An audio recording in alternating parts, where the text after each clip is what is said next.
సుగ్రీవా, మీ అన్నయ్యకు వాళ్ళని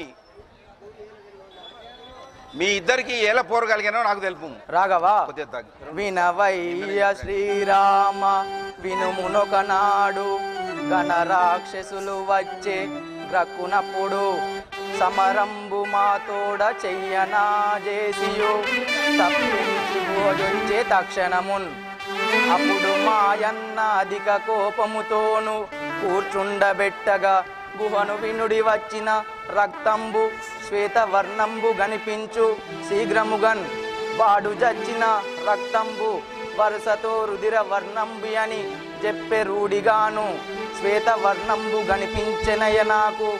అప్పుడు నేను గుహగడ్డమొక్కటియు గుండు పెట్టి వేగముగా కిష్కిందపురము చేరియుంటినిక అంగదుని యువరాజు చేసి. రాఘవా, ఈ ప్రకారము జరిగినాయిగా స్వామి. సుగ్రీవా, మీ అన్నయ్యకు వాలి ఈ పర్వత సమీపం మనకు రాని కారణం ఏదియో నాకు తెలుపు. రాఘవా, ఒకనాడు దుందుబి అనే రాక్షసుడు వచ్చి వాలితో యుద్ధం చేయగా ఆ దుందుమిని వధించి వాని శరీరం తీసి పారవేయగా పక్కనే ఉన్న మాతంగి ముని సన్నిధాన పడెను. అప్పుడు ఆ మునీశ్వరుడు వాలి ఈ పర్వత సమీపమునకు వచ్చిననేమి తల పగిలి చచ్చుగా కానీ మునీశ్వరుడు శాపం పొసిగాను. అందువలన వాలి చెటకు రాజాలడు. సుగ్రీవా, నేను ఒకటి చెప్పదని వినుము. మహాత్మా, అదేమిటో తెలుపు. సుగ్రీవా, నా భార్యకు సీతాదేవి లేనందున నేను ఖేదించుచూ రాగా దురాత్ముడైన రావణుడు సీతాదేవిని లంకకు కొనిపోయానని జటాయు వల్ల వినియుంటిని. మీకేమైనా సమాచారం తెలిసినా నాకు తెలుపు.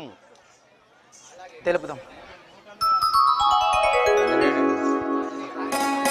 రాఘవా రామచంద్ర, ఎవలియో ఆభరణములు దొరికెనుగా స్వామి.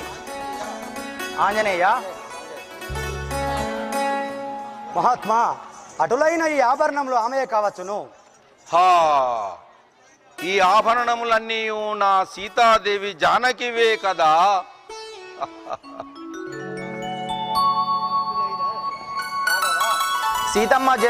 సీతాదేవి జాడలు తెప్పించు భారము నాది, మీరు చింతించవలదు.